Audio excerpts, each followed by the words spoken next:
Hi, everybody. Welcome to Coach's Playbook with Paul LaPolice, your home for elite CFL breakdown analysis.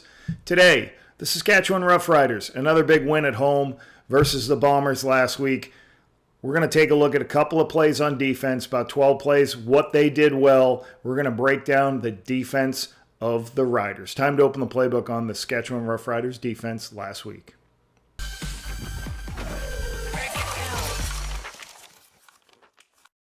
First of all, please subscribe to the page and turn notifications on. When you turn notifications on, it's going to alert you as we post new stuff. Hey, we're at 1,000 followers almost. We're just about 50 short of that, which is amazing.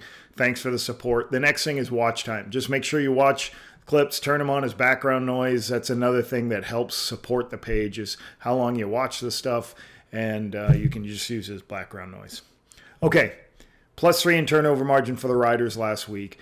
That's an easy recipe for success and how you're going to win football games. They have 19 now on the season, which is a big number. And that's something that Corey Mace brought with him in Toronto. Last year, they led the CFL in takeaways. Well, right now, the Riders lead the CFL in takeaways. So they're really feeding that defense and that whole team into success and wins. Now, the Bombers had 65 yards rushing, so the Riders defense did a good job. You'll see that they really beat some of their one-on-one situations, and they shed tackles really well. A lot of completions by Zach, but just not a lot of first downs and no explosive pass plays, no touchdowns. Second and long is an area that these guys excel. So defensively, there were 12 second and longs. Bombers only converted on 2 of them, so 17% conversion, which is huge. Keep people off the field. And that's one of the things this defense for the Roughriders does. So when it's a long yardage situation, putting teams in long yardage situations is what you want to do. They are first in the CFL, and the average depth is the opponents have like 8.35 or 8 so they're forcing teams to be in second and long more than any other defense in the CFL.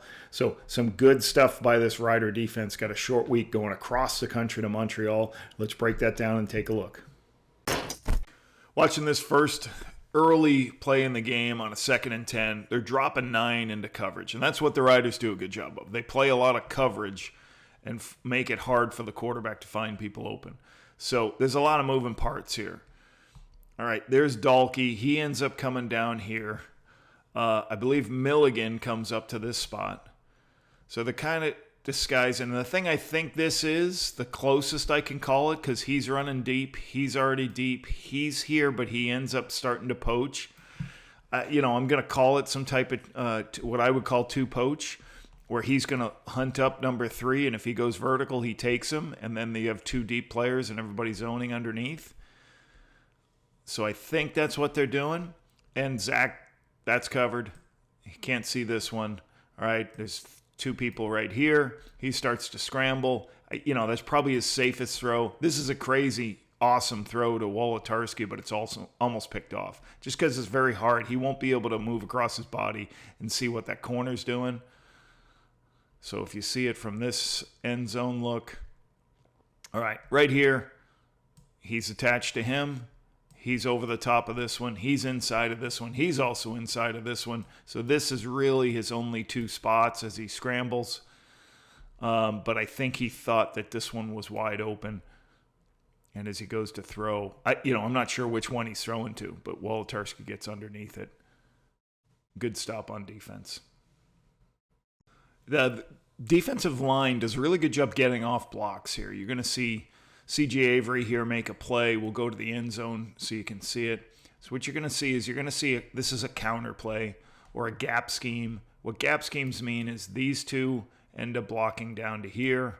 He blocks back whatever's there, and you pull 1 to kick out, 1 to wrap, and you're trying to create a seam over on this side.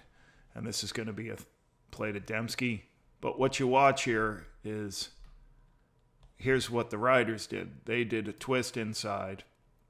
All right, he spiked inside, and then Avery comes off the edge. Now, you have a player for Avery right there, but Avery does a good job of jumping off that block and getting involved in the play. And also on the backside, you can see the backside too. They do a good job of beating their blocks. and making a play behind the line of scrimmage.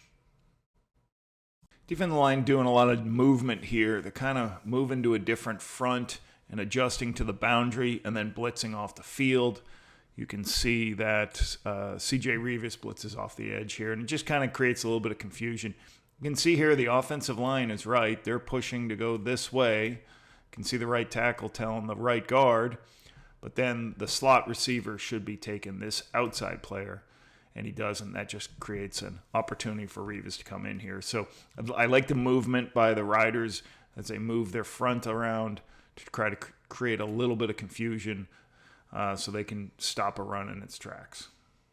One of the things you have to do is stay out of second and longs against Saskatchewan. And they do a really good job stopping the run and making you throw checkdowns right here. So let's go through and see what are they doing from a coverage standpoint. So the quarterback's gets to the top of his drop. There's one deep. There's two deep. There's three deep. So they got three deep. And then if you count up the underneath guys, so there's three deep and 1, 2, 3, 4, 5 underneath. And right here, looks like the quarterback's trying to get to a throw somewhere right here. And he just can't find an open player. So he checks it down to Brady, which is a good decision. This gets a first down, but this is the hard part. You have to do this. And you don't want to be in too many second and longs. Let's watch it from this angle here. So this is an awesome new angle the CFL has this year. So right here, the pressure's starting to get to Zach. So I don't know if he's got room to decide. This player is underneath two routes. He's underneath that route. This guy's trying to push to that one. He's over the top. So what's the best thing to do? Throw this check down, get north-south. One of the things the Riders do a great job is getting off blocks. Defensively, their front four does a really good job of that. Keep an eye right here. All right, this is going to be a double team where those two players stay on the first level working up to this linebacker. He's going out to that one. He's going out there, and that's what's happening at the point of attack. But Miles Brown does an excellent job of just blowing up the double team. You know, Dobson, you would love those two linemen just to stay on this all the way back to the linebacker, but he just throws, Miles Brown just throws Dobson off, gets in the backfield, and is able to make the play. And Corday Moore makes a nice assist too. So really good by the front four. Makes a nice assist too. So really good by the front four. Here you're going to see a zone pressure. All right, the Bombers got a double move on, and it's a good thing the Riders are in a zone pressure because they have players deep that can make a play on this, or else I thought this would be a big play. Let's understand what a zone pressure is. There's a blitzer. There's a blitzer. So you add that to the players that are already coming. You get 1, 2, 3, 4 rushers, 5 rushers, 6 rushers. There's only 6 protectors. So how do you do that? Well, you just basically void areas of the field. So if you go back to what the coverage is, 1, 2, 3. Now, underneath, though, there's not enough underneath coverages. 1, 2, 3. So they basically void areas of the field and hope the protection gets home. I'm going to add one thing. Malik Carney started to rush, and then he bailed out. So that creates 3 deep, 4 underneath. But the Bombers had a double move, so the high player can adjust and try to make a player on the football. And you can see that from this angle here. We'll see our 2 players rushing. Here's our extra players. He's going to drop out. But once you get the double move up there, he's going to be in a position to make a play on it. And nice play. Once again, on a 1st and 10, playing zone coverage, forcing the quarterback to scramble, and then throw it down to the back and make the tackle in open space. So that's what this football team does a really good job of. All right, what are they running? They got a dig here. They got a guy in and then back out. And they got a post over the top. So they're trying to create an opportunity in zone coverage. But if you pause it right here, you got 3 players in this space, right? You got 3 players right here. and you have one inside and one over the top. So you get everyone kind of handled there. So Zach scrambles, good decision, finds Brady, checks it down, but the linebacker's right there to make the play. So Thurman's right there. So as he looks, can't find anything, starts flipping his hips, starts going, finds Brady. Thurman's right there to make the tackle, make it a 2nd and long. One of the few snaps of man coverage here in this game leads to a coverage sack.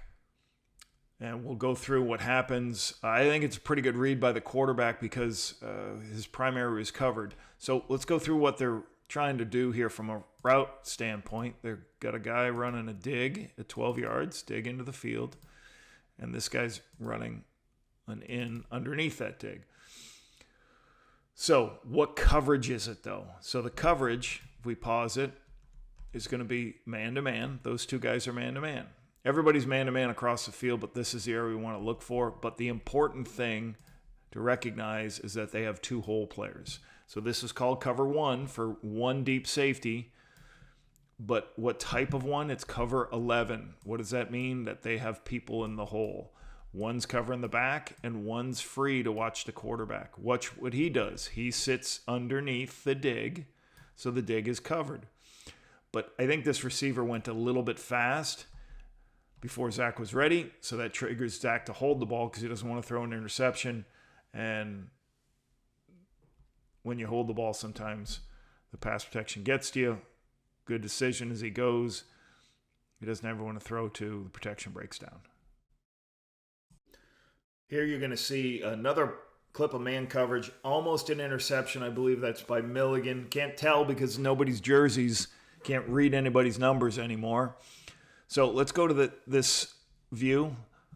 You're going to get a guy running up here on a corner route, and he's going to run a post route. A lot of people call these scissors routes. And basically, Zach's trying to take that shot in the middle of the field. Milligan recognizes that the route's breaking in, cuts underneath it with good speed, and is right there. Just doesn't make the catch. Interception here by the Rider defense. I just thought their effort to the ball was what made this interception. From the defensive line chasing Zach to the backside players following the quarterback.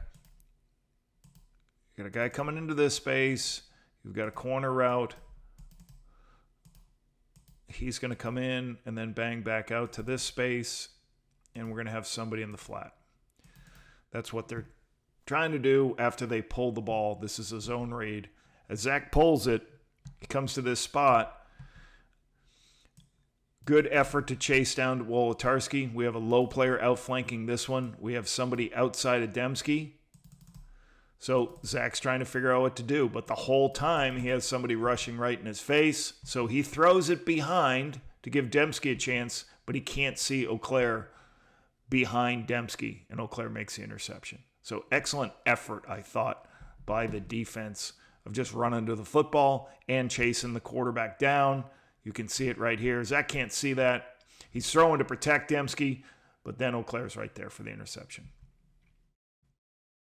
3 minutes left, down by 7. The Bombers are trying to drive to get in field goal range. This is a beautiful ball by Zach to Nick Dembski. Jameer Thurman chases down Dembski and strips it out. What does he do? He does a punch when you're behind. When you're behind the player, you wrap him up, but you punch for the ball. Sales picks it up. This is their 19th takeaway of the season. They lead the CFL by 5 takeaways. So this is how this team continues to win, winning the turnover margin from week to week and playing with great effort. And Thurman is one of the top takeaway players in the Canadian Football League. You watch him right there. He goes, I'm going to punch as I go to make the tackle, and then lets his teammates pick it up. This is a huge play for them, keep the Bombers out of scoring range, and that's helped seal the win.